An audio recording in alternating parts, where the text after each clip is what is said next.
عليكم ورحمة الله وبركاته.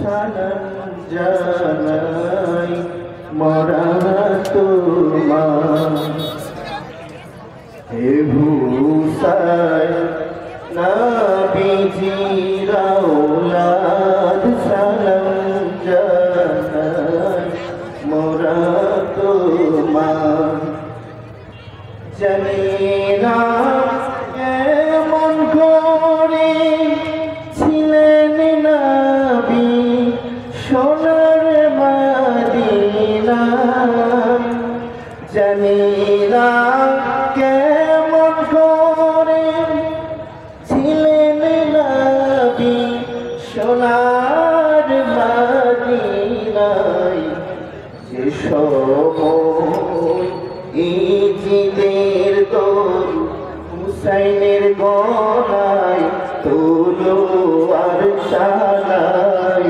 যে সময় ঈদের দোল হুসাইনের গলায় তলোয়ার চালায় হে হুসাইন নবীজির আওলাদ সালাম জানাই মোরা তোমায় সালাম জানাই মোরা তোমায় যে গলায় চুমু খেতে আল্লাহর হাবিব নবীজি মুস্তাফা যে গলায় চুমু খেতে আল্লাহর হাবিব নবীজি মুস্তাফা যে গলায় চুমু খেতে আল্লাহর হাবিব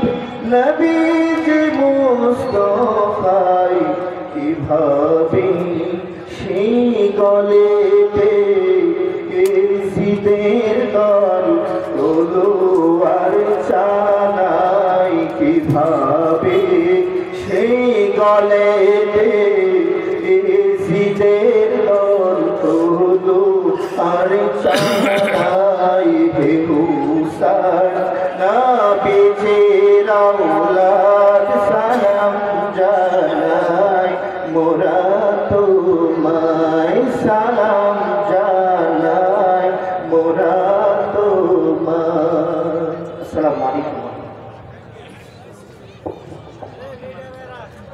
إن الحمد لله نحمده ونستعينه ونستغفره ونعوذ بالله من شرور أنفسنا ومن سيئات أعمالنا من يهده الله فلا مضل له ومن يضلله فلا هادي له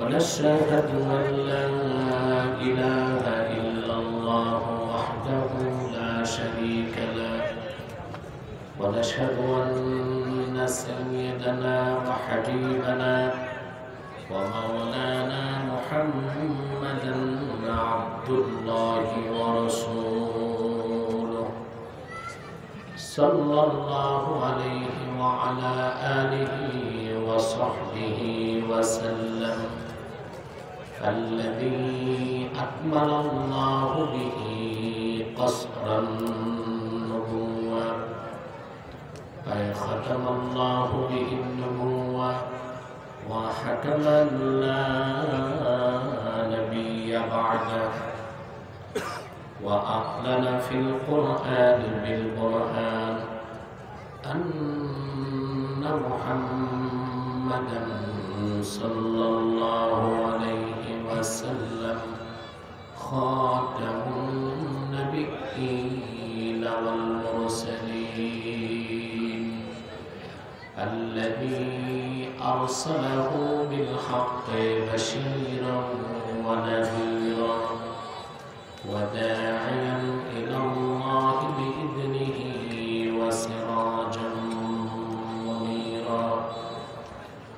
فقد قال الله تعالى في كلامه المجيد والفرقان الحميد أعوذ بالله من الشيطان الرجيم بسم الله الرحمن الرحيم وإذ قال ربك للملائكة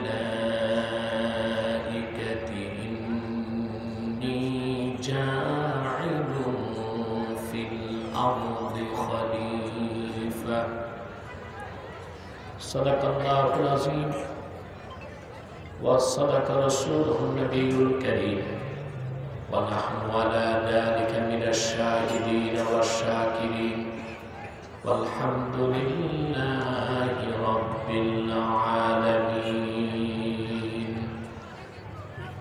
إن الله وملائكته يصلون على النبي يا أيها الذين آمنوا صلوا عليه وسلموا تسليما اللهم صل على سيدنا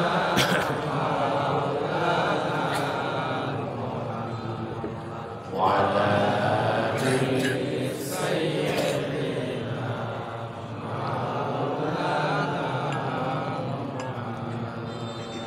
मेरा दिल तड़प रहा है मेरा जल रहा है सीना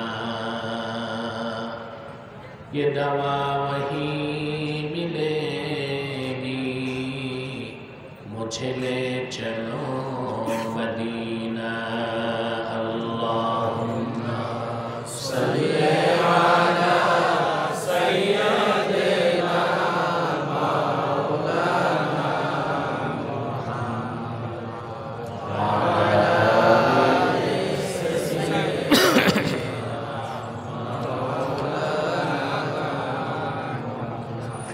मदीना मदीना मोमिनों की गुनगुना है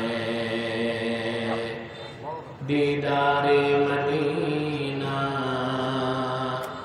आशिकों की तमन्ना है अल्लाहुम्मा सल्ली अला सय्यिदिना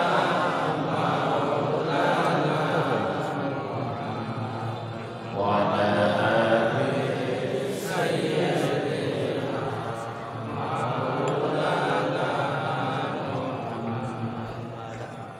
محمد رسول الله صلى الله عليه وسلم ختم الله به النبوة وحكما لا نبي بعده بلغ العلا بكماله حسنت جميع خصاله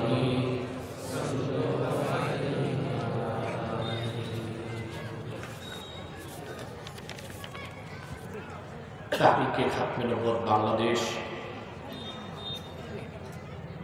টাঙ্গাইল জেলা শাখা আহ্বায়ক কমিটির উদ্যোগে আয়োজিত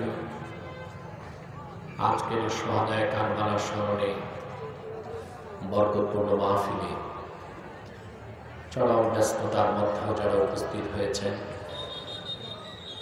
স্বেচ্ছায় এবং সানন্দে স্বতঃস্ফূর্তভাবে মনের আনন্দে তাদের সকলকে অন্তরের অন্তঃস্থল থেকে জ্ঞাপন করছে মুবারক।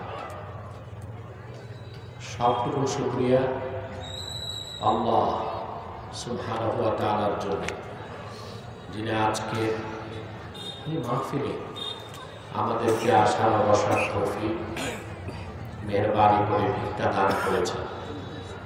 সেজন্য আসুন আমরা সকলে একবার অবনত চিত্তে হৃদয়ের আবেগ অনুভূতি উজাড় করে সমবেত কণ্ঠে বলি আলহামদুলিল্লাহ।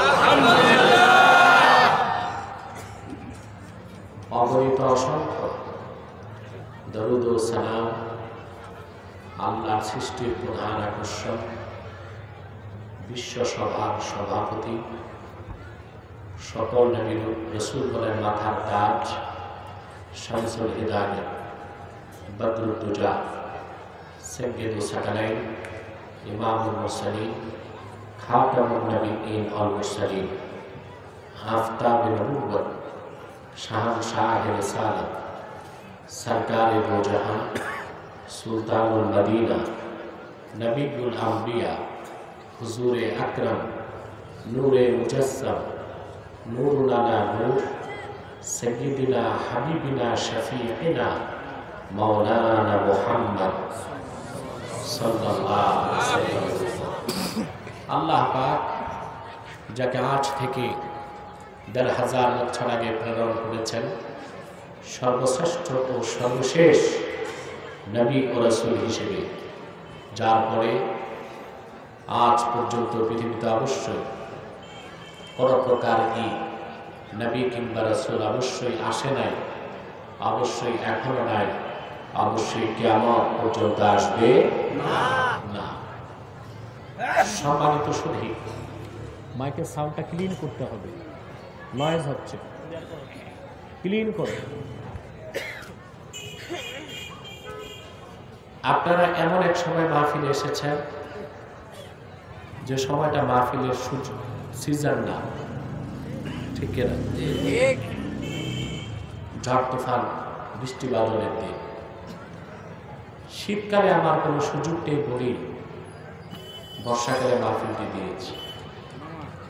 আল্লাহ তাআলা আমাদের উপর মেহেরবানি করেছেন, ঝড় তুফান বৃষ্টি বাদল থেকে আমাদেরকে রক্ষা করেছেন। আলহামদুলিল্লাহ। শুহাদায়ে কারবালার স্মরণে আজকের বরকতপূর্ণ মাহফিল। আমার দিকে তাকান। শারীরিকভাবে আমি খুবই অসুস্থ এবং ক্লান্ত। নারায়ণগঞ্জ থেকে ঢাকা পেরিয়ে যানজট এড়িয়ে আসতে আমার আর কষ্ট হয়েছে। রাতও খুব বেশি। খুব কম সময়ে কিছু কথা আপনাদেরকে শোনাবো ইনশাআল্লাহ। ভূমিকাতে একটি কথা না বললেই নয়। আমরা এখানে যারা এসেছি, আসার পেছনে পার্থিব জাগতিক সামাজিক রাজনৈতিক কোনো স্বার্থ আমাদের নেই, ঠিক কিনা? আমরা এসেছি শুধুমাত্র আল্লাহ ও তার রাসূল মুহাম্মদ সাল্লাল্লাহু আলাইহি ওয়াসাল্লামের রেজামন্দি হাসিল করার জন্য। আপনারা এখানে এসেছেন, মাহফিলে বসেছেন, প্রত্যেকটি শ্বাসে 10টি নেকি পাচ্ছেন। বুক ভরা শ্বাস নিয়ে বলি আলহামদুলিল্লাহ। হেঁটে এসেছেন, প্রতি কদমে 10টি নেকি পেয়েছেন। বাড়িতে যাবার আগে যদি মৃত্যু হয়, শহীদের খাতায় নাম উঠে যাবে। এতে আমরা খুশি না বেজা? মানুষ যখন কোরআনের মজলিসে আসে, কোরআনের মাহফিলে আসে, যতক্ষণ বসে থাকে তাদের ঈমানের নূর বাড়তে থাকে। এতে আমরা খুশি না বেজা? কোরআন কারীম আল্লাহ তাআলা বলেছেন, وَإِذَا تُلِيَتْ عَلَيْهِمْ آيَاتُهُ زَادَتْهُمْ إِيمَانًا وَعَلَى رَبِّهِمْ يَتَوَكَّلُونَ। যখন মুমিনদের সামনে তিলাওয়াতে কোরআন হয়, কোরআনের আয়াত তাদের ঈমানকে বাড়িয়ে দেয়। সহিহ আল বুখারী কিতাবুল ইলমে এসেছে, কিতাবুল ইমানে তারজামাতুল বাব কায়েম করতে যে ইমাম বুখারী তালিকান একটা হাদিস এনেছেন। হযরত মুআজ বিন জবল রাদিয়াল্লাহু তাআলা আনহু তার ছাত্র আসওয়াদকে একদিন ডেকে বললেন, ইজলিস বিনা নুমিন সাআতান, আসো আমরা একটু বসি, কোরআন হাদিসের কথা আলোচনা করি, জিকির ফিকির করি, ইমানটাকে বাড়াই। তাহলে মাজালিসুল ইলম, আল্লাহর কোরআনের আলোচনা যেখানে হয়, জিকির হয়, ফিকির হয়, সেখানে যতক্ষণ মানুষ বসে থাকে তার ইমানটা বাড়তে থাকে। এতে আমরা খুশি না বেজার? কোরআন শুনতে আসার চেয়ে বড় কোনো জিকির নাই, আছে? সুবহানাল্লাহ। আল্লাহর কোরআন শুনতে আপনি বাড়ি থেকে হেঁটে এসেছেন, পায়ের জিকির হয়েছে, ঠিক আছে? এখানে এসে বসে আছেন, উলামায়ে কেরামের দিকে তাকায় আছেন, চোখের জিকির হচ্ছে, অন্তরে দ্বীনের কথাগুলো গ্রহণ করছেন, অন্তরের জিকির হচ্ছে, মাথায় ফিকির করতেছেন, মাথার জিকির হচ্ছে, কানে শুনতেছেন কোরআন হাদিস, কানের জিকির হচ্ছে, মুখে জবাব দিচ্ছেন, মুখের জিকির হচ্ছে। তাহলে কোরআনের মজলিসে আসার চেয়ে বড় কোনো জিকির আছে? আওয়াজ কি ডবল হয় নাকি? রিফ্লেক্স হয়, রিফ্লেক্স হয় না। ওখান থেকে হর্ন ঘুরিয়ে দাও যেন আওয়াজ ডবল না হয়। আমি রিল্যাক্সে কথা বলবো, অনেক আওয়াজ দরকার নাই, ক্লিন আওয়াজ দরকার।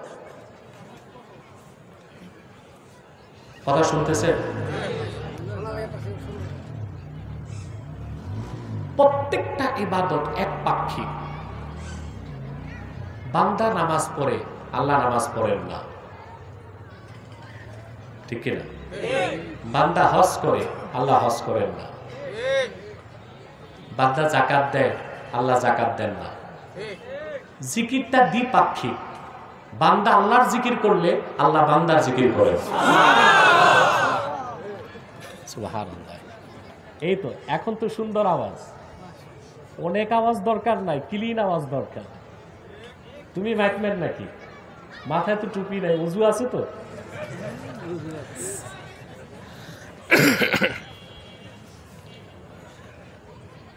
জিকিরটা দ্বিপাক্ষিক। এক পক্ষে বান্দা জিকির করে, আরেক পক্ষে আল্লাহর নামটা নিত, এত কৃপণতা করলেন।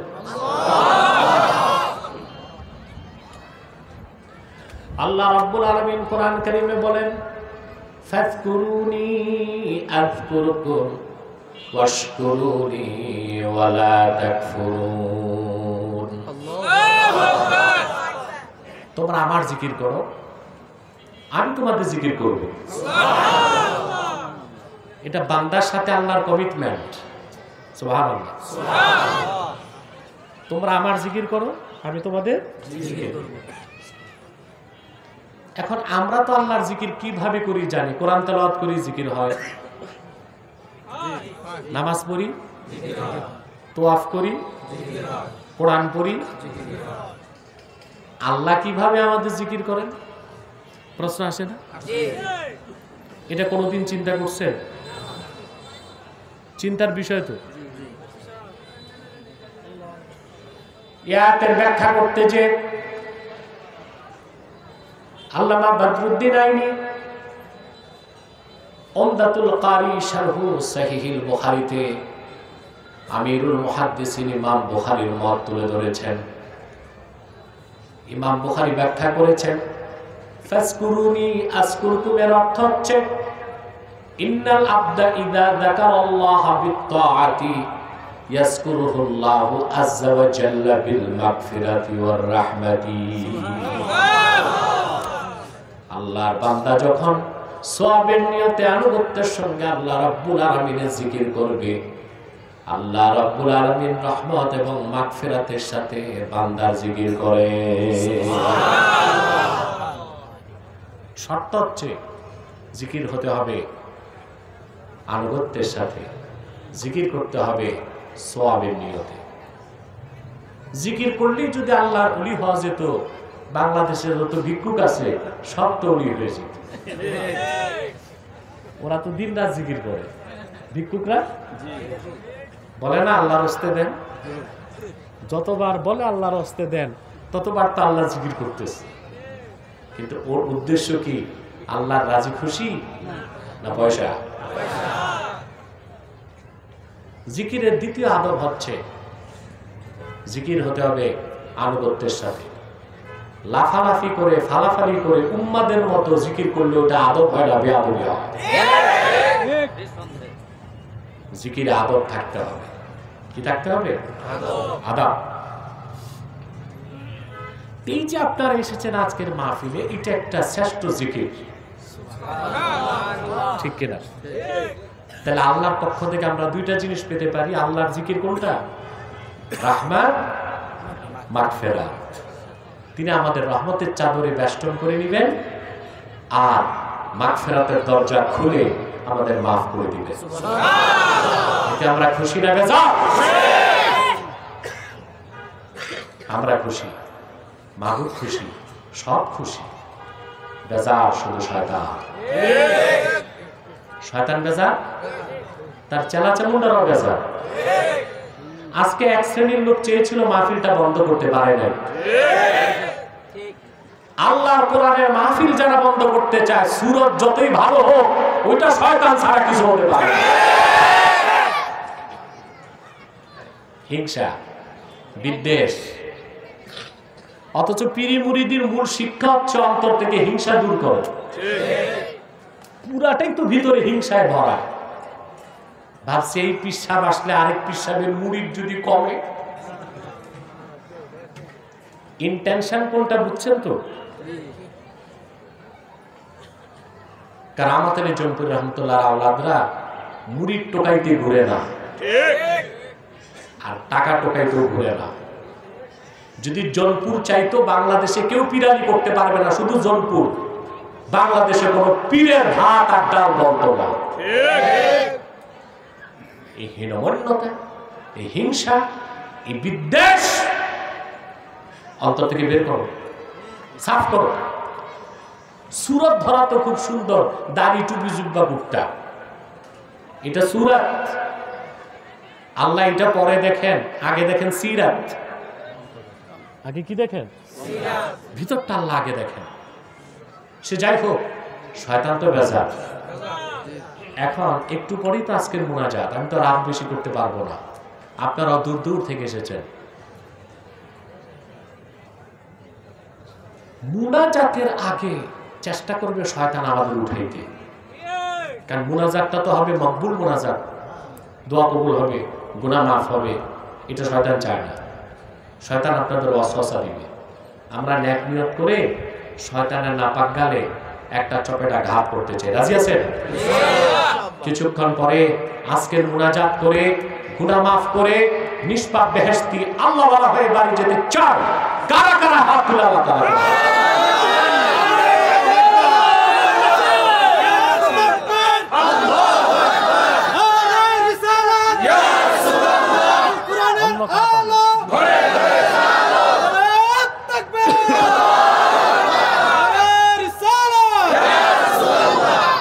আল্লাহ কবুল করুন, আল্লাহ মঞ্জুর করুন, বলুন আল্লাহ আমিন। আজকে আপনারা এসেছেন সোহাদায়ে কারবালার স্মরণে, ঠিক না? কারবালায় যুদ্ধ কেন হলো? ইমামে হোসেন রাদিয়াল্লাহু তাআলা আনহু কেন শহীদ হলেন? এজিদের কি অপরাধ ছিল? দ্বন্দ্বটা ছিল কি ক্ষমতা না অন্য কিছু? এই প্রশ্নগুলো আমাদের মনে বারবার জাগে, ঠিক কিনা? দুঃখ এবং পরিতাপের বিষয়। বাচ্চাদেরকে কন্ট্রোল করো, ওখানে বের করে দাও। আর যারা দাঁড়িয়ে আছেন বসেন, যারা দাঁড়িয়ে আছেন বসেন।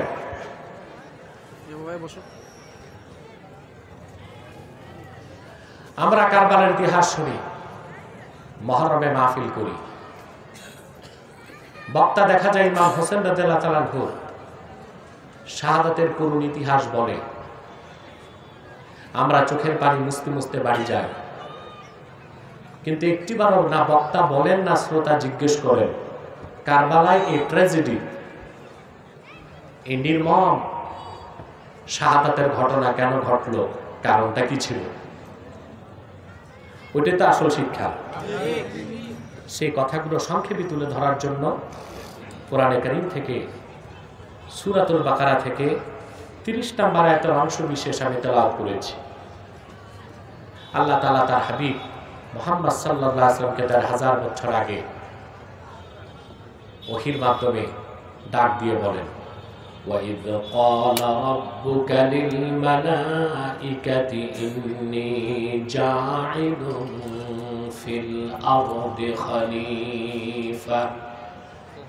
মুহাম্মদ সাল্লাল্লাহু আলাইহি ওয়াসাল্লাম, আপনি স্মরণ করুন সেই সময়ের কথা, আপনার রব আল্লাহ যখন ফেরেশতাদের উদ্দেশ্যে বললেন, ফেরেশতারা আমি পৃথিবীতে আমার খলিফা নিযুক্ত করতে চাই। কি জোরে বলেন? খলিফার অর্থ আমরা জানি না, আমরা টেইলারকে বলি খলিফা। টেইলারকে কি বলে? না। আর যে বিয়ে পড়ায় ম্যারেজ রেজিস্টার, এর নাম দিয়েছে বাংলাদেশের মানুষ কাজী। এগুলো হচ্ছে কুখ্যাত ইংরেজদের শিখানো বুলি। ইসলামী রাষ্ট্র ব্যবস্থাকে, ইসলামের বিচার ব্যবস্থাকে খাটো করার জন্য ওরা আমাদেরকে শিখিয়েছে টেইলার, যার নাম দর্জি, একে আমরা বলি খলিফা। আর যে ম্যারেজ রেজিস্টার দেখেন না, বগলে খাতা, মাথায় ছাতা, বাড়ি বাড়ি দৌড়ায়, এ হচ্ছে ম্যারেজ রেজিস্টার, এর নাম দিছি আমরা কাজী। অথচ ইসলামী রাষ্ট্রের চিফ এক্সিকিউটিভের নাম হচ্ছে খলিফা, আর ইসলামী আদালতের বিচারপতির নাম হচ্ছে কাজী। ঠিক কিনা? এই ব্যবহারগুলো আমাদেরকে শিখতে হবে, জানতে হবে। তা আল্লাহ তাআলা বললেন মুহাম্মদ সাল্লাল্লাহু আলাইহি ওয়াসাল্লাম, আপনি স্মরণ করুন সেই সময়ের কথা, আপনার রব আল্লাহ যখন ফেরেশতাদেরকে বললেন আমি পৃথিবীতে আমার খলিফা স্থলাভিষিক্ত নিযুক্ত করতে চাই। ফেরেশতারা কি বলল?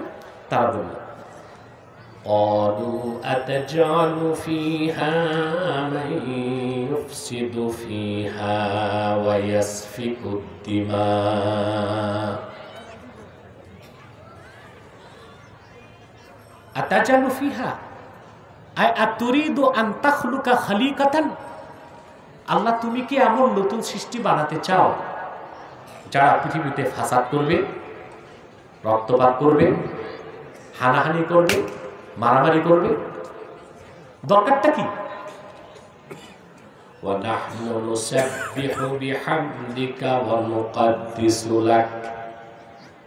আমরা অগণিত ফেরেশতাই তো তোমার পবিত্রতা ঘোষণা করছি, তোমার প্রশংসা করছি, মানুষ বানাবার দরকার কি? কথা বুঝতেছেন? আল্লাহর তসবিহ পড়ার জন্য, পবিত্রতা ঘোষণার জন্য ফেরেশতার কি অভাব আছে? ফেরেশতা তো আনলিমিটেড, প্রতি মুহূর্তে ফেরেশতা তৈরি হচ্ছে। সুবহানাল্লাহ বলবেন না? তানওয়ীরুল মিকবাস মিন তাফসীর ইবনে আব্বাস এসছে, আব্দুল্লাহ বিন আব্বাস বর্ণনা করেছেন হযরত জিবরিল প্রতিদিন সকাল থেকে সন্ধ্যা আল্লাহর তাসবিহ পাঠ করেন। ইয়াখলুকুল্লাহু বিকুল্লি তাসবিহাতিন মালাকান ইস্তাগফিরু লিল মুমিনিনা ইলা ইয়াউমিল কিয়ামা। হযরত জিবরিলের প্রত্যেকটা তাসবিহ থেকে আমার আল্লাহ নতুন করে এক একজন ফেরেশতা বানান। সুবহানাল্লাহ। সৃষ্টির পরে ওই ফেরেশতার কোনো কাজ নাই, একটাই কাজ, শুধু সে আল্লাহর কাছে উম্মতে মুহাম্মাদীর গুনাহ মাফের জন্য দোয়া করে। প্রতি মুহূর্তে ফেরেশতা তৈরি হচ্ছে আল্লাহর পবিত্রতা ঘোষণার জন্য। আল্লাহর তাসবিহের জন্য ফেরেশতাই তো যথেষ্ট ছিল। ফেরেশতাদের বক্তব্য নতুন করে মানুষ বানাবার দরকার কি? কথা বুঝতেছেন? আল্লাহ রাব্বুল আলামিন তাদের কিছু বললেন না, শুধু থামাই দিলেন, ইন্নী আ'লামু মা লা তা'লামুন, আমি যা জানি তোমরা তা। ফেরেশতারা চুপ হয়ে গেল। আল্লামা বাগাবী মাআলিমুত তানজিলের মধ্যে লিখেছেন, তাফসীরের একটা প্রসিদ্ধ কিতাব, তাফসীর মাআলিমুত তানজিল, তাফসীর বাগাবী। ফেরেশতারা সমালোচনায় লিপ্ত হয়ে গেছে। আল্লাহ তো চুপ করাই দিছে। এক ফেরেশতা আরেক ফেরেশতার সাথে সমালোচনা করতেছে। কার সমালোচনা? আল্লাহ না, বান্দার, আদমের। কি আশ্চর্যের বিষয় চিন্তা করেন, মানুষ অস্তিত্বে আসার আগেই সমালোচনার পাত্র হয়েছে, আর সেই মানুষ কিনা হক কথা বলতে যে সমালোচনাকে ভয় পায়। আমাদের দেশে ওয়াজ করার লোকের অভাব নাই, বক্তার অভাব নাই, পীরের অভাব নাই, কিন্তু কোরআন সুন্নাহ ভিত্তিক সত্য এবং হক কথা বলার লোকের অভাব আছে। আছে না নাই? ইমাম সাহেব, খতিব সাহেব হক কথা বলতে পারে না, চাকরির ভয় পায়। মিম্বরে বসে এদিক সেদিক তাকায়, কি বলতে কি বলি, চাকরি তো যাবে। পীর সাহেব হক কথা বলে না, মনে করে মুরিদ তো কিছু কমে যাবে। বক্তা হক কথা বলতে চায় না, মনে করে সব কথা বললে শ্রোতা তো কিছু খেপে যাবে। অথচ হক কথা, সত্য কথা বলার চেয়ে বড় কোনো জিহাদ নাই। আমরা তা বলবো ইনশাআল্লাহ। সত্যের পক্ষে থাকবো। আদম আলাইহিস সালামের সমালোচনা হলো। কি সমালোচনা শুনবেন? এক ফেরেশতা আরেক ফেরেশতাকে বলতে লাগলো, ইয়াখলুকু রাব্বুনা মা ইয়াশা, আমাদের রব যা খুশি তা বানাবেন, বাধা দেবার ক্ষমতা আমাদের নাই। কিন্তু ফেরেশতারা একটা চ্যালেঞ্জ করে ফেলল, ওয়ালাকিন লা ইয়াখলুকা রাব্বুনা খালকান আকরামা ইলাইহি মিন্না, তবে কখনো আমাদের রব আমাদের চেয়ে দামি, আমাদের চেয়ে শ্রেষ্ঠ, আমাদের চেয়ে উত্তম কোন সৃষ্টি বানাবেন না। চ্যালেঞ্জ কাদের? তাদের চ্যালেঞ্জটা ঠিক ছিল না বেঠিক ছিল? চ্যালেঞ্জ করে ফেলছে। যুক্তি কি? হ্যাঁ, তাদের যুক্তি কি? ফেরেশতাদের যুক্তি ঠিক আছে, ফেরেশতাদের যুক্তি আমাদের যুক্তি এক।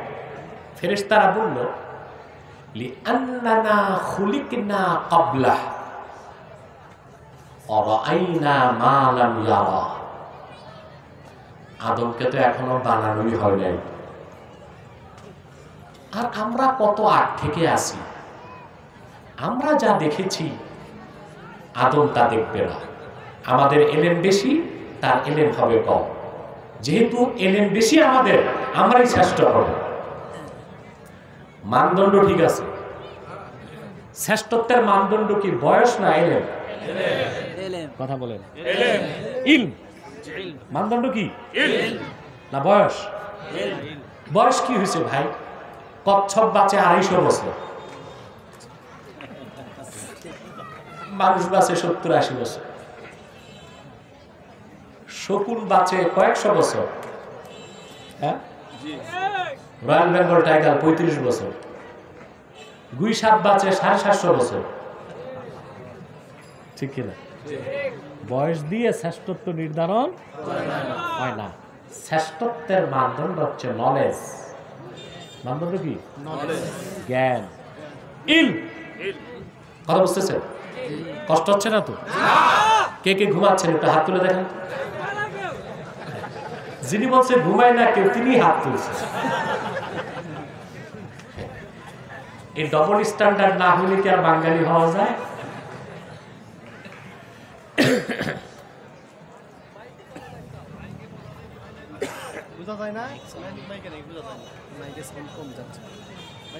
কম শুনলেও কমতেই শুনেন, বেশি শুনতে গেলে তো ডবল হয়ে যায়। কিছু আপনারা শুনতেছেন ওনার পিছনে যারা, আচ্ছা আচ্ছা আচ্ছা, ওই পাশের হরেনটা চালিয়ে দাও, বসেন। সম্মানিত সুধী, কথা খেয়াল করছেন? ফেরেশতারা যুক্তি দিল কি, আমাদের এলেম বেশি, আদমের এলেম কম, অথবা আমাদের দাম বেশি। তারপরে দেখো আল্লাহ পাক কোরআন কারীমে বলেছেন, আল্লাহ রাব্বুল আলামিন আদমকে তৈরি করলেন, وعلم آدم الأسماء كلها ثم عرضهم على الملائكة।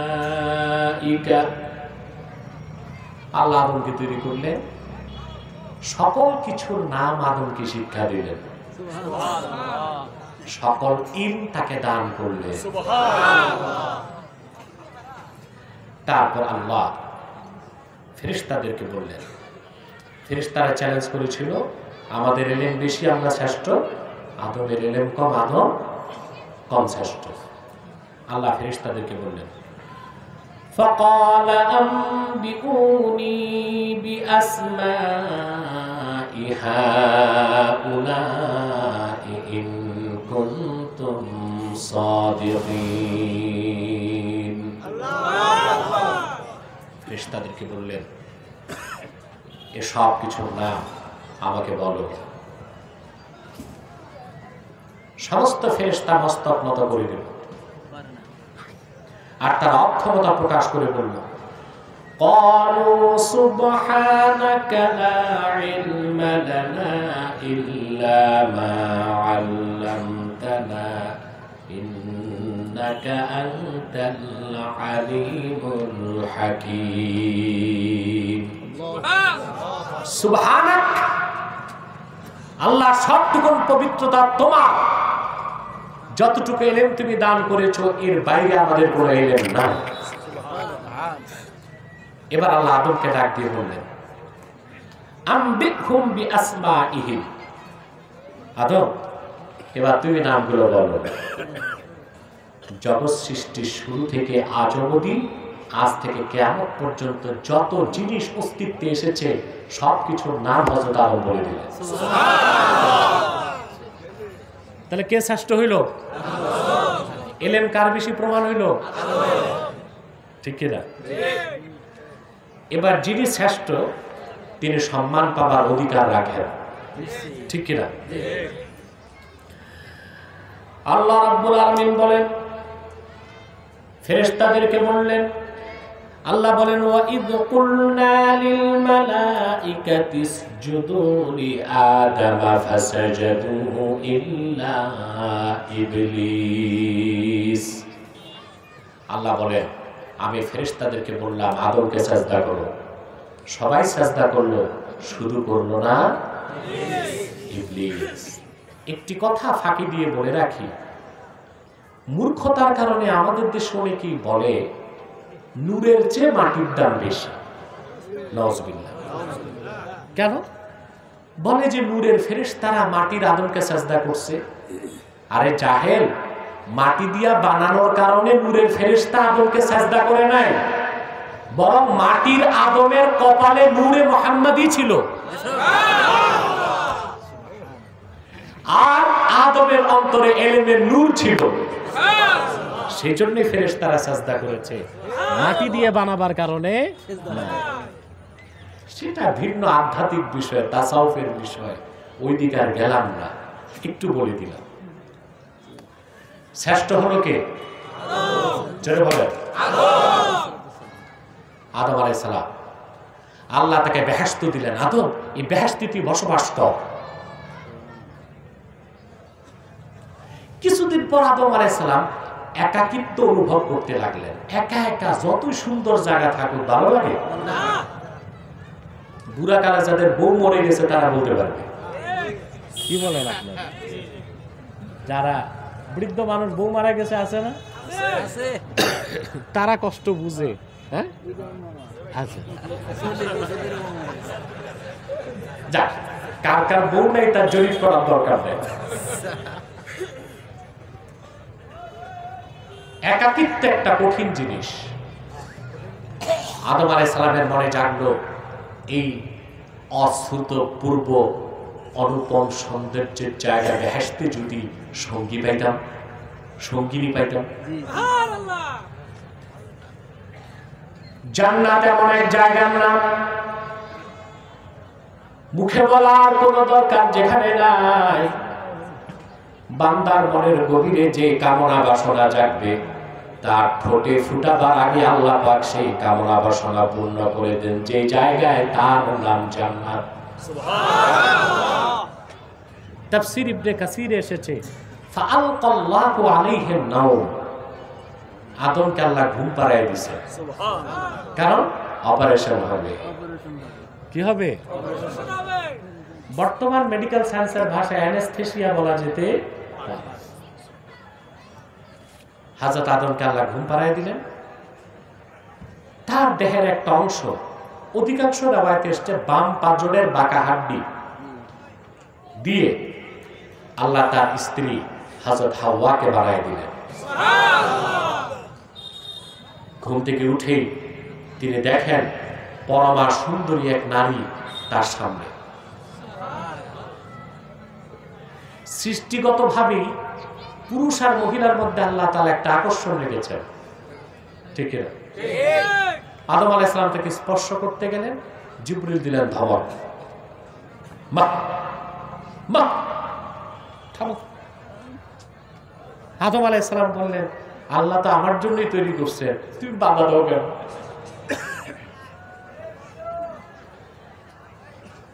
আল্লামা কাসতালানি মাওয়াহিবুল লাদুনিয়া নকল করেছেন। হযরত জিবরিল বললেন, আদ্দি মুহরাহা ক্বাবলা আন তামাসসাহা ইয়া আদম, ওরে আদম তোমার স্ত্রীকে স্পর্শ করার আগে আল্লাহর হুকুমে তার মোহর আদায় করে দাও। হযরত জিবরিল হযরত আদম প্রশ্ন করলেন, কাইফা উয়াদ্দি মুহরাহা ইয়া জিবরিল, ওরে জিবরিল কেমন করে তার মোহর আদায় করব? হযরত জিবরিল বললেন, সাল্লি আলা মুহাম্মাদিন সাল্লাল্লাহু আলাইহি ওয়াসাল্লাম সালাসা মাররাত, তুমি আল্লাহর আখিরি নবী নূর নবীজি মুহাম্মদ সাল্লাল্লাহু আলাইহি সাল্লামের উপর 3 বার দরুদ শরীফ পাঠায় দাও, আল্লাহ তোমার মোহর আদায় করে দিবে। এবার বেহেশতে কয়জন? জোরে বলতে হবে।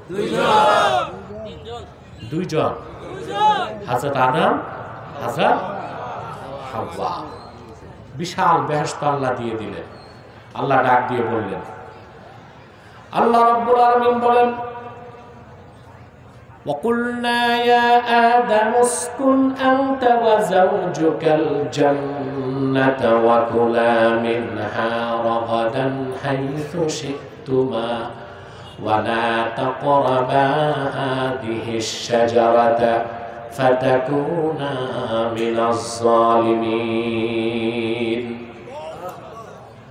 আল্লাহ রাব্বুল আলামিন বলেন, আমি আদমকে ডেকে বললাম, ওহে আদম, তুমি এবং তোমার স্ত্রী পরম আনন্দে জান্নাতে বসবাস করো, যেখানে খুশি সেখানে যাও, আর যা খুশি তৃপ্তির সঙ্গে পানাহার করো। বলেন সুবহানাল্লাহ। তবে ওয়ালা তাকরাবা হাযিহিশ শাজারাতা ফাতাকুনা মিনাজ জালিমিন, এই একটা বৃক্ষের কাছেও যেও না, যদি যাও তো জালিমদের কাতারে শামিল হয়ে যাবে। খেলাফত বুঝে নেবা। এত কথা বুঝাতে, একটি কথা বুঝাতে এতগুলো কথা বললাম। আদমকে তৈরির পর বেহেশতে আল্লাহ তাআলা 2টা হুকুম করলেন, একটা আদেশ, একটা নিষেধ। সব খাও, এটা হুকুম, আদেশ, আর এইটা খাইও না, এটা নিষেধ। আরবিতে ইমতিসালুল আওয়ামির ওয়া ইজতিনাবুন নাওয়াহি, আদেশ মানা নিষেধ ছাড়া তার নাম ইবাদত। কথা বলেন, আদেশ মানা নিষেধ ছাড়া তাকে কি বলা হয়? ইবাদত শুরু হলো কই? সুবহানাল্লাহ বলবেন না? জান্নাতে। আল্লাহ আদমকে হাওয়াকে তৈরি করলেন আর ইবাদতকে জান্নাতে ফরজ করে দিলেন। তাহলে ইবাদতের শুরুটা দুনিয়ায় না, ইবাদতের শুরু কই? এবার আসবে খেলাফত। কি আসবে?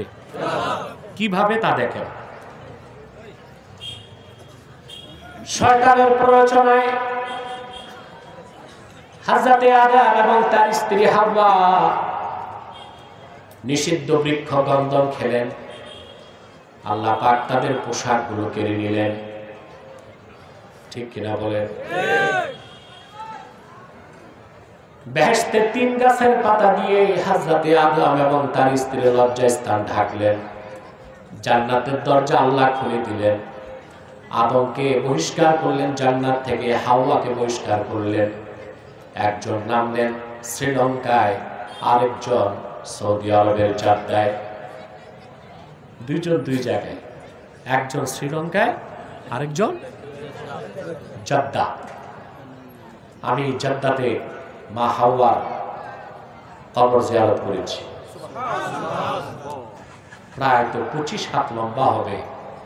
মাথার কাছে লেখা আছে উম্মুনা হাওয়া, আমাদের মা হাওয়া এখানে শুয়ে আছে। স্বামী এক জায়গায়, স্ত্রী আরেক জায়গায়। আল্লাহ আদমকে 2টা পানিশমেন্ট দিলেন। একটা হলো বাড়ি থেকে বের করছেন, দ্বিতীয়টা হচ্ছে স্বামী এক জায়গায় স্ত্রী এক জায়গায়। এটা হচ্ছে বিরহ যন্ত্রণা। এটা কি? এটা খুব কষ্ট লাগে, খুব কষ্টের জিনিস, ঠিক কিনা? তারপর ঘটনা বলা আমার উদ্দেশ্য নয়। আদম আলাইহিস সালাম তাফসীর খাজেনে এসেছে, যখন তাকে নামানো হয়েছে সময়টা ছিল সুবহে সাদিক, ফজরের সময়। তিনি পাহাড়ের উপরই 2 রাকাত নামাজ পড়লেন, আল্লাহ শুকরিয়া আদায় করলেন। যে আল্লাহ বেহেশতের কিছুই তো দুনিয়ায় নাই, শুধু সময়ের একটু সাদৃশ্য দেখা যায়। সুবহে সাদিকের সময় জান্নাতের সময়ের সাথে সাদৃশ্য রাখে। সুবহানাল্লাহ বলবেন। আদম আলাইহিস সালাম শুকরিয়া হিসেবে 2 রাকাত নামাজ পড়লেন।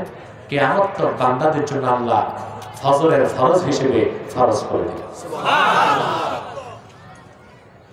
পাহাড় থেকে নেমে আসলেন, শুরু করলেন রোনাজারি আর তাওবা। বছরের পর বছর কান্না করলেন। একটি বর্ণনায় 360 বছর, আর একটি বর্ণনায় 460, আর একটি বর্ণনায় 600 বছর। তার মানে শত শত বছর হযরতে আদম গুনাহ মাফের জন্য আল্লাহর কাছে রোনাজারি করলেন। আল্লাহর পক্ষ থেকে কোনো জবাব পেলেন না। হঠাৎ হযরত আদমের মনে পড়ে গেল বেহেশতে তিনি যখন সেজদা থেকে মাথা তুলেছেন, আমার আল্লাহর আরশে আজিমে আল্লাহর নামের সঙ্গে আমার নূর নবীজি মুহাম্মদ সাল্লাল্লাহু আলাইহি ওয়াসাল্লামের নাম দেখেছিলেন। ইমামে হাকিম মুস্তাদরাকে রওয়ায়াত করেছেন, ইন্না আদামা রাআ ইসমা মুহাম্মাদিন সাল্লাল্লাহু আলাইহি ওয়াসাল্লাম মাকতুবান ফিল আরশ। হযরত আদম সাজদা থেকে মাথা তুলেই ফাকাস সামাওয়াতিস সাবঈন, আল্লাহর আরশে আজিমে আল্লাহর নামের সাথে মুহাম্মদ সাল্লাল্লাহু আলাইহি ওয়াসাল্লামের নাম লেখা দেখেছেন। আদম আল্লাহকে জিজ্ঞেস করছিলেন, আল্লাহ মুহাম্মদ কে, যার নাম তোমার নামের সাথে লিখে রাখছো? আল্লাহ বলেছিলেন, যদি মুহাম্মদ সাল্লাল্লাহু আলাইহি ওয়াসাল্লামকে সৃষ্টি না করতাম, আকাশ জমিনও বানাতাম না, তুমি আদমকেও বানাতাম না। একটি দুইটি নয়, মুআজ্জাম তাবারানী সহ 5টি হাদিসের কিতাবে এসেছে বিশুদ্ধ সনদে। আদম আলাইহিস সালামের যখন রাসূলুল্লাহর কথা মনে পড়লো, তিনি হাত তুলে আল্লাহকে বললেন, আল্লাহকে ডাক দিয়ে বললেন, রব্বুল আলামিন,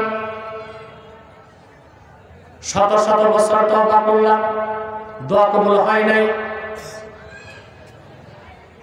ইয়া রাব, আসআলুকা বিহাক্কি মুহাম্মাদিন সাল্লাল্লাহু আলাইহি ওয়াসাল্লাম, আয় আল্লাহ আমি যে গুনাহ করেছি, আজকে আমি তোমার আখিরি নবী নূর নবীজি মুহাম্মদ সাল্লাল্লাহু আলাইহি সাল্লামের ওসিলা ধরে তোমার কাছে তওবা করলাম, আমার সমস্ত গুনাহ তুমি মাফ করে দাও।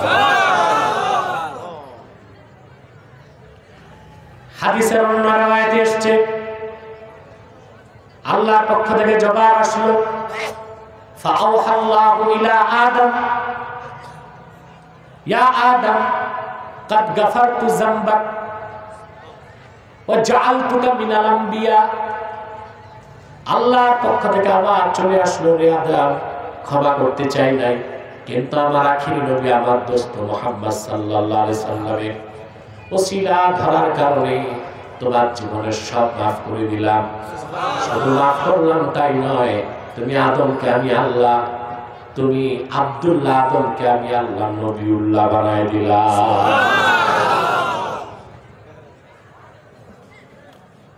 এবার আসলো আদম আলাইহিস সালামের সাথে হযরত হাওয়া, সাক্ষাৎ হলো আরাফার ময়দানে। আদম আলাইহিস সালাম হাজ্জা আদমু 40 হাজ্জা বিল মাশি, তাফসীর বাগাবীতে এসেছে পায়ে হেঁটে হযরত আদম 40 বার হজ করছে। কতবার? 40 বার। এবং মুহাদ্দিসদের মতে মিনাতে যে মসজিদ আছে, মসজিদ আল খায়েফ, নাম শুনছেন না? মসজিদ আল, ওখানেই হযরত আদমের রওজা। তবে মানুষের জানা নাই, অধিক সংখ্যক মুহাদ্দিসদের মতে মসজিদ আল খায়েফে হযরত আদমের রওজা। কথা বুঝতেছেন? এবার আল্লাহর পক্ষ থেকে আসলো খেলাফতের দায়িত্ব। সুবহানাল্লাহ। তিনি কি ছিলেন? খলিফা। কি ছিলেন? আল্লাহর পক্ষ থেকে হুকুম আসলো, বিধান চলে আসলো। ইবাদত আর খেলাফতের মধ্যে পার্থক্য কি? হুকুম মানা, নিষেধ ছাড়া তার নাম হচ্ছে ইবাদত। হুকুম মানানো, নিষেধ ছাড়ানো তার নাম হচ্ছে খেলাফত। আমি বুঝাইতে পারি নাই, আবার বলছি, হুকুম মানা, নিষেধ ছাড়া তার নাম কি? ইবাদত। হুকুম মানানো, নিষেধ ছাড়ানো তার নাম খেলাফত। এই জন্য খেলাফতের দায়িত্ব পালন করার জন্য রাষ্ট্রের সর্বোচ্চ পর্যায়ে যাওয়া মুসলমানদের জন্য ফরজ। আর সেই মহান আদর্শকে শিক্ষা দিতেই ইমামে হোসেন রাদিয়াল্লাহু তাআলা আনহু কারবালার প্রান্তরে শাহাদাতকে বরণ করে নিয়েছে। এই শিক্ষা থেকে আমরা মুসলমান দূরে, ঠিক কিনা বলেন? আমার কথা বুঝতেছেন? একটা হুকুম মানা, আদেশ মানা, নিষেধ ছাড়া তার নাম হচ্ছে ইবাদত। তার নাম কি? আর আদেশ মানানো, নিষেধ ছাড়ানো তার নাম কি? আমি সহজে বুঝাই, খুব সহজে। নামাজ পড়া কি? ইবাদত।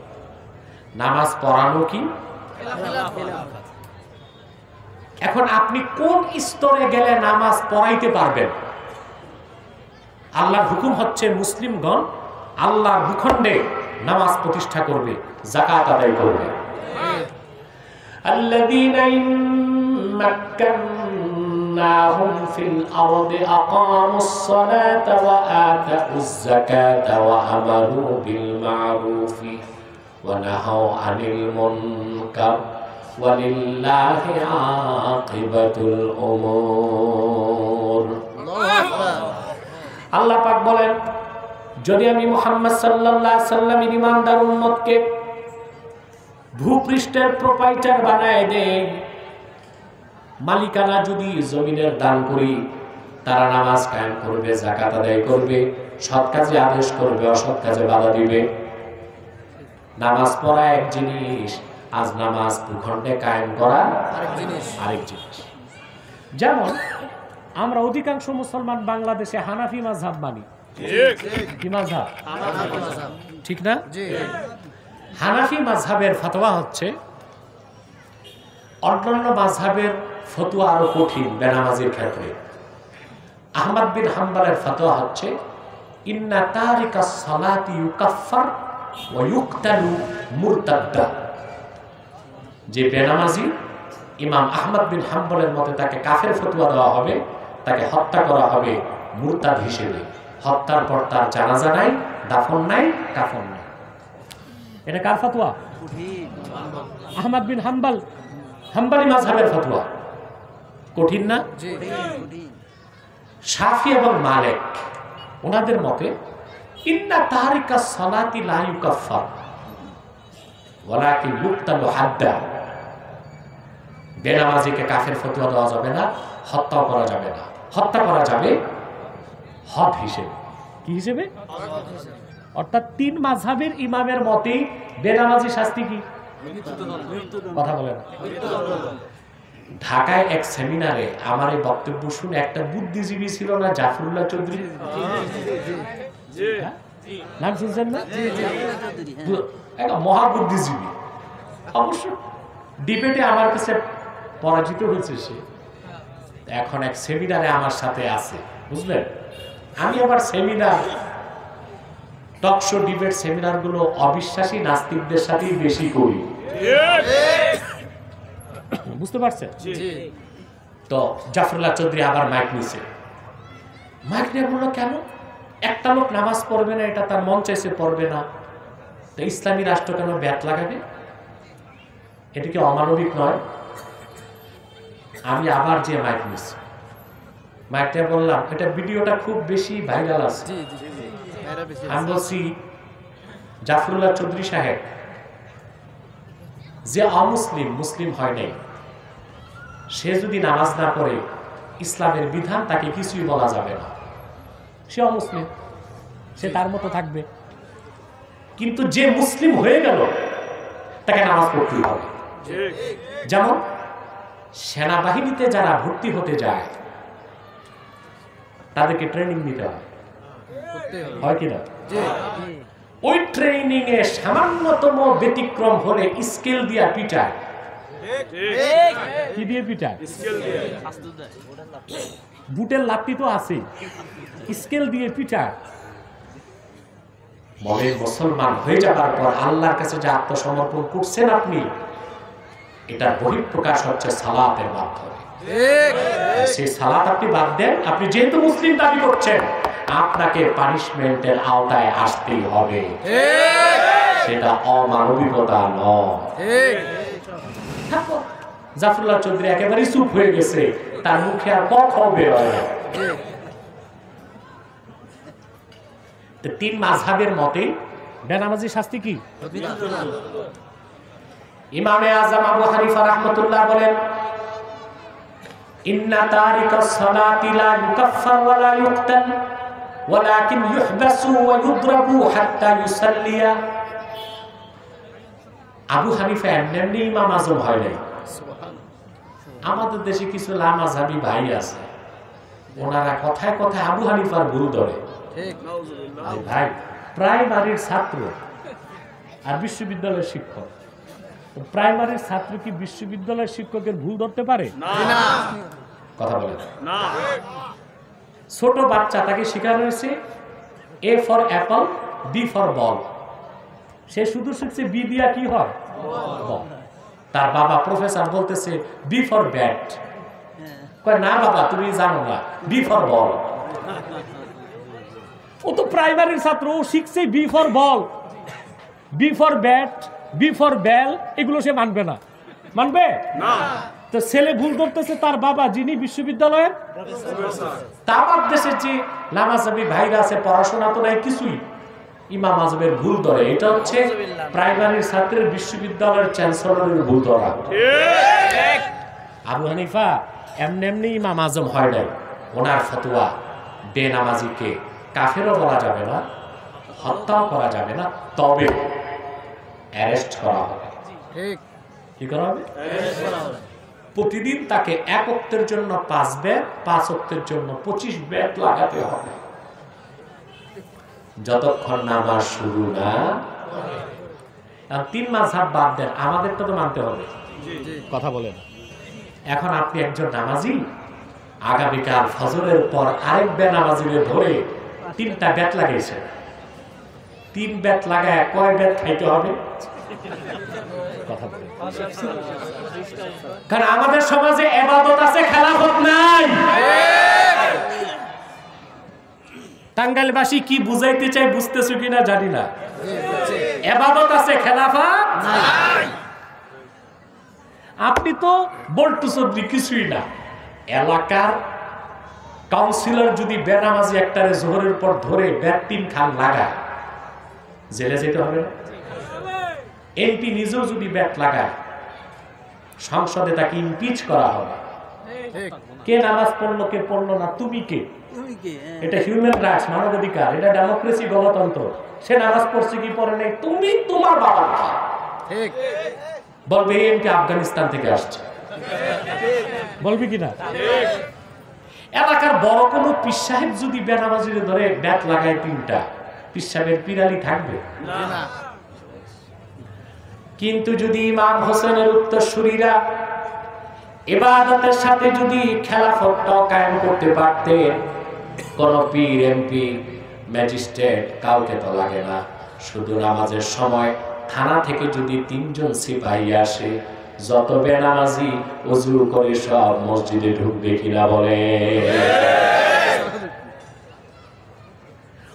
আদেশ মানা নিষেধ ছাড়া, এর নাম ইবাদত। আদেশ মানানো, নিষেধ ছাড়ানো, সেটাই খেলাফত। হযরতে আলী রাদিয়াল্লাহু তাআলা আনহু শাহাদাতের পরে হযরত হাসান ছিলেন খলিফা 6 মাস। এটা মনে রাখবেন। কে? হাসান রাদিয়াল্লাহু তাআলা। যখন হযরত মুয়াবিয়া রাদিয়াল্লাহু তাআলা আনহু, তিনি হযরত হাসানকে দেখলে দাঁড়ায় যেতেন। সুবহানাল্লাহ।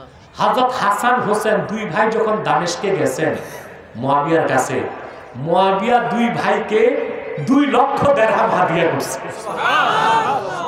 আমাদের দেশে কিছু ভণ্ড সুন্নি দাবিদার বেদাতি আছে, যারা এজিদরে গালি দিতে যাইয়া মুয়াবিয়ারও গালিগালাজ করে। না, এটা হইতে পারবে না। এজিদ বেঈমান, এজিদকে আমি কাফের বলি, কিন্তু হযরত মুয়াবিয়া নিঃসন্দেহে জলিলুল কদর সাহাবী ছিলেন, তাতে কোনো ইশকাল নেই। 2 লক্ষ দিরহাম হাদিয়া দিয়া 2 ভাইকে বললেন, আমার চেয়ে বেশি হাদিয়া আপনাদেরকে কেউ আগেও দেয় নাই, আমার মনে হয় পরেও দিবে না। হযরত হাসান চুপ। হযরত হাসান ছিলেন জামালি মেজাজে, হোসেন ছিলেন জালালি মেজাজে। হযরত হোসেন বলেন, মুয়াবিয়া, আমাদের চেয়ে দামি কোন 2 জন মানুষ, আমাদের চেয়ে দামি, আমরা 2 ভাই, আমাদের চেয়ে দামি কোন মানুষকে তুমি হাদিয়া দিতে পারো নাই, কোনদিন পারবা না। সুবহানাল্লাহ। হযরত মুয়াবিয়ার খেলাফতকে হযরত হাসান মেনে নিয়েছিলেন। মুয়াবিয়ার ইন্তেকালের পর যখন ইয়াজিদ ক্ষমতায় আসলো, সে এসে খেলাফতকে রহিত করে চালু করলো মুলুকিয়াত, কিংডম, রাজতন্ত্র, এক নায়কতন্ত্র, রাজতন্ত্রকে সে প্রতিষ্ঠা করল। হযরত হোসেন বললেন, না, খেলাফতের বাইরে মুসলমান কোন পলিটিক্যাল কনসেপ্ট গ্রহণ করতে পারে না। এই তো শুরু হলো দ্বন্দ্ব। বায়াতের জন্য কুফা, ইরাকের মানুষ তাকে ডাকলেন। অনেক মৌলবী ইতিহাস পড়ে না, বলে ইমাম হোসেন গেছেন কেন কারবালায়? বেটা, তুই ইতিহাস জানোস নাকি? আল বেদায় ওয়ান নেহায়াতে ইবনে কাসির লিখেছেন, ইমাম হোসেনকে আব্দুল্লাহ বিন ওমর বাধা দিচ্ছেন, ইরাকে যায় না, তারা মুনাফিক। আব্দুল্লাহ বিন আব্বাস বাধা দিচ্ছেন, বড় বড় সাহাবীরা বাধা দিচ্ছেন। ইমাম হোসেন বলেছেন, আমার কাছে 150 জন বড় বড় মানুষের চিঠি এসেছে, 40,000 লোক আমার কাছে বায়াত নেবার ওয়াদা করছে, আমাকে যেতেই হবে। তারপর তিনি কারবালায় গেছেন।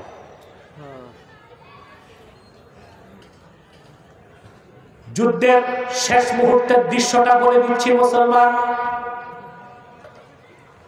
উবাইদুল্লাহ বিন জিয়াদের নেতৃত্বে 3000 মানুষ ইমাম হোসেনকে বেষ্টন করে ফেলেছে। ফোরাতের পানিকে তারা অবরুদ্ধ করে দিয়েছে। ইমাম হোসেনের শিবির থেকে একে একে মানুষগুলো শহীদ হতে লাগলেন। উবাইদুল্লাহ বিন জিয়াদের পক্ষ থেকে ইমাম হোসেনের কাছে চূড়ান্ত পর্যায়ে জানতে চাওয়া হলো, আপনি কি চান, যুদ্ধ করবেন না অন্যত্র চলে যাবেন? তিনি বললেন, আমার পথ ছেড়ে দাও, আমি আরবের অন্য কোথাও যে নিরাপদে থাকতে চাই। উবাইদুল্লাহ বিন জিয়াদের পক্ষ থেকে বলা হলো, আপনাকে নিঃশর্তে মুক্ত করে দেওয়া হবে, শুধুমাত্র আপনি ইয়াজিদ বিন মুয়াবিয়ার বায়াতকে গ্রহণ করুন।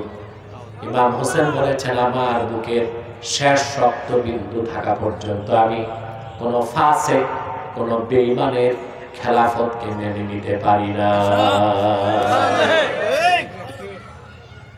বুকের তাজা রক্ত দিয়ে ইমাম হোসেন কারবালাতে এক ইতিহাস লিখে গেলেন, সেটা হচ্ছে সত্য মিথ্যার দ্বন্দ্ব চিরন্তন। সত্যের সৈনিকরা যখন মিথ্যার দেয়ালকে সত্যের কুঠারি দিয়ে ভাঙতে যাবে, তারা যেন সংখ্যার দিকে না তাকায়, কারণ মুমিনের সংখ্যা যাই হোক, তাদের অভিধানে পরাজয় বলে কোনো শব্দ নাই। মুমিনের অভিধানে দুইটাই শব্দ, হয় বিজয় নতুবা আল্লাহর পথে শাহাদাত। এই শিক্ষাই ইমাম হোসেন 1000 বছর আগে আমাদেরকে দিয়েছেন। অথবা আমাদের আমৃত্যু সাধনা হবে ইবাদতের সাথে সাথে ভূখণ্ডে খেলাফত প্রতিষ্ঠা করা। রাজি আছেন?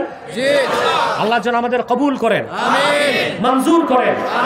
সাদাকাল্লাহুল আযীম ওয়া সাদাকা রাসূলুহুন নবিয়ুল কারীম ওয়া নাহনু আলা যালিকা মিনাশ শাহিদিন ওয়াশ শাকিরিন আলহামদুলিল্লাহি রাব্বিল আলামিন। বসেন, কাউকে উঠতে বলি নাই। আমি অনেক কষ্ট দিয়েছি আপনাদের, আর কষ্ট দিব না। আপনারা এখানে দেখেছেন তাহরিকে খাতমে নবুয়ত বাংলাদেশের উদ্যোগে মাহফিল। আমাদের সংগঠনের ব্যাপারে আপনারা কম বেশি জানেন, ঠিক না? বিষয়টাকে আমি স্পষ্ট করে দিচ্ছি ভাই, আমাদের যে তাহরিকে খাতমে নবুয়ত বাংলাদেশ, আগেই বলছি, এটা মুরিদ টোকানোর সংগঠন না, পয়সা টোকানোর সংগঠন না। আমাদের সংগঠনের কাজ খাতমে নবুয়তের আন্দোলনে মানুষকে সংযুক্ত করা। বুঝতে পারছেন? খাতমে নবুয়তের আন্দোলন সবচেয়ে বড় আন্দোলন, খাতমে নবুয়তের জিহাদ সবচেয়ে বড় জিহাদ। দেখেন, আল্লাহর হাবিব নবীজি মুহাম্মদ সাল্লাল্লাহু আলাইহি ওয়াসাল্লামের জমানায় 1500 বছর আগে মোট যুদ্ধ হয়েছে 60টার বেশি। কত? 60-এর বেশি। 10 বছরের রাসূলুল্লাহর জমানায় ইসলামের পক্ষে এবং বিপক্ষে মোট মানুষ নিহত হয়েছিল মাত্র 1018 জন। সংখ্যাটা বড় না খুব ছোট? মাত্র 1000। অথচ ইতিহাস সাক্ষী, আবু বকর রাদিয়াল্লাহু তাআলা আনহুর জমানায় ইয়ামানের ইয়ামামায় এক শয়তান নবী দাবি করছিল। নাউজুবিল্লাহ বলবেন না? শয়তানটার নাম ছিল মুসাইলামাতুল কাজ্জাব। আমি তোমাদের উঠতে বলি না, মুনাজাত না করে পোড়া কপাল নিয়ে যেও না, বেশি তাড়াহুড়াই না, বেশি ব্যস্ততা কোনো ব্যস্ততাই না। শয়তানটার নাম ছিল মুসাইলামাতুল কাজ্জাব। মিথ্যা নবুয়তের দাবিদার এক মুসাইলামাকে হত্যা করতে আবু বকর সিদ্দিক রাদিয়াল্লাহু তাআলা 30,000 সাহাবী পাঠালেন। কত? 30,000। ইতিহাস সাক্ষ্য দেয়, একদিনের যুদ্ধে মুসাইলামার বিরুদ্ধে একদিনের যুদ্ধে 2400 সাহাবী শাহাদাত বরণ করেছে। কত? 2400। অধিক তাকায় থাকে মানুষের দিকে তাকায়, অধিক টাকা। কত লোক, কত সাহাবী? 2400 সাহাবী শাহাদাত বরণ করেছে। চিন্তা করছেন আপনি?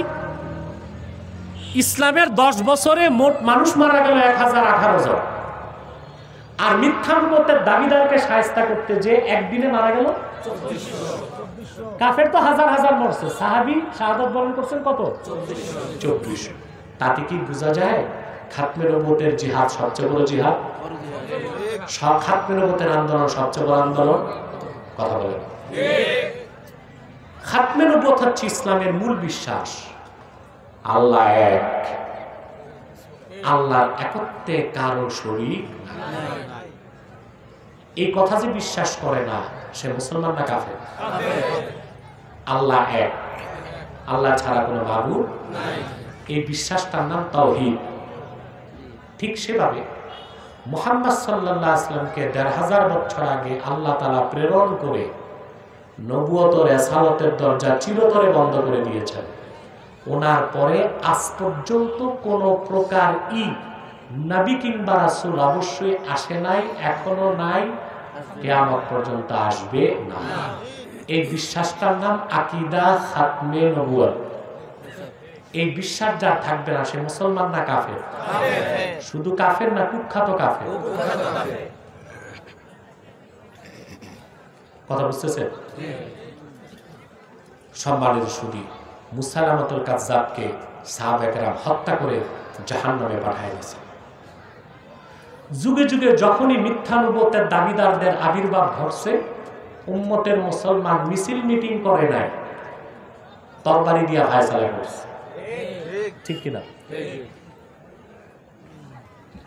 আমার আল্লাহ নবীজি আমার মুহাম্মদ সাল্লাল্লাহু আলাইহি সাল্লামের ইসলাম ও কোরআনের হাজার হাজার হাজার বছর পরে ইংরেজ আমলে ভারতের কুখ্যাত, পাঞ্জাবের কুখ্যাত, গুরুদাসপুরের কুখ্যাত কাদিয়ানে এক শয়তান নিজকে নবী দাবি করছে। চিল্লায় বলেন নাউজুবিল্লাহ। ওই শয়তানটার নাম রেখেছিল তার বাপ মির্জা গোলাম আহমদ কাদিয়ানী। সাবধান, তাকে গোলাম আহমদ বলা যাবে না, কারণ গোলাম আহমদ অর্থ আহমদ এর গোলাম। কোন কাফের কোনদিনও গোলাম আহমদ এর গোলাম হতে পারে না। আর কাদিয়ানের কাজ্জাব ছিল শেষ দরজার কুখ্যাত কাফের, ইংরেজদের পা চাটা গোলাম, জাহান্নামের কুকুর। সে গোলাম আহমদ এর গোলাম ছিল না, সে ছিল কুখ্যাত শয়তানের কুখ্যাত গোলাম।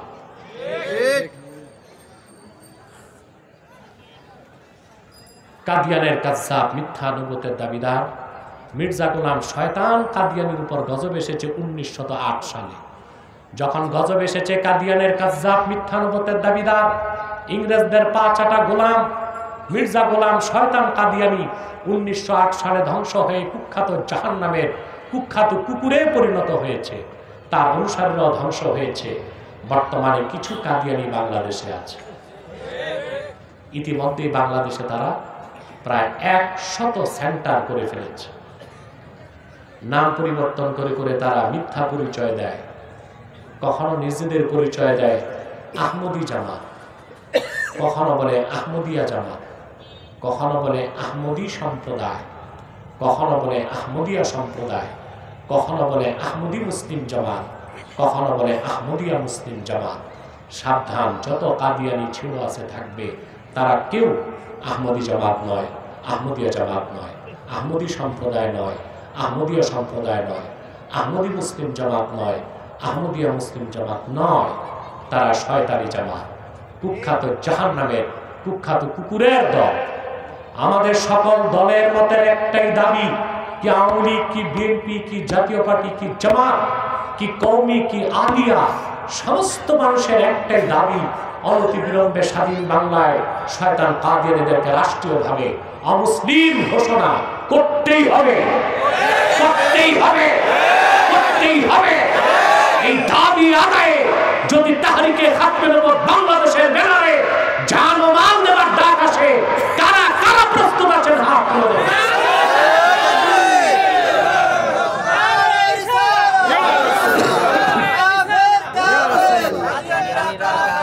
সম্মানিত সুধী, তাদেরকে অর্থনৈতিক সহযোগিতা করবেন না? করবেন না? করতেছেন আপনারা। প্রাণ কোম্পানির যত জিনিস তাদের, সেজান কোম্পানির জুস তাদের, RFL এর পণ্যগুলো তাদের, প্রথম আলো, ডেইলি স্টার, কালের কণ্ঠেগুলো তাদের। এগুলো ধরবেন না, কিনবেন না, বেচবেন না। মনে থাকবে? কথা বলে না, মনে থাকবে? আরেকটি অমুসলিম সম্প্রদায় আমাদের বিরুদ্ধে চক্রান্ত করে যাচ্ছে, এটা হচ্ছে ইসাই তরিকা। খ্রিস্টানদের একটা গোপন দল মাঠে নেমেছে 1975 সালে। তারা কয়েক লক্ষ মুসলমানকে, পরিবারকে খ্রিস্টান বানায় ফেলছে। তাদের মাস্টার প্ল্যান হচ্ছে পার্বত্য চট্টগ্রাম, বার্মার আরাকান আর ভারতের 7 সিস্টার নিয়ে একটি খ্রিস্টান রাষ্ট্র তারা বানাবে। তার 1975 সাল থেকে কাজ করে আসতেছে, গোপনে মানুষকে খ্রিস্টান বানাচ্ছে। তাদের বিরুদ্ধে আমাদের সোচ্চার হতে হবে। আর এই যে বিদেশিরা বাংলাদেশে আসতে চাচ্ছে না, তাদের মতলব খারাপ, উদ্দেশ্য খারাপ। তারা আমার দেশে এসে আমার দেশের খনিজ সম্পদ চুরি করবে, আমার দেশের প্রকৃত মুসলমানদেরকে হত্যা করবে, আর আমার পার্বত্য চট্টগ্রামকে ছিন্ন করে একটা খ্রিস্টান রাষ্ট্র বানাবে।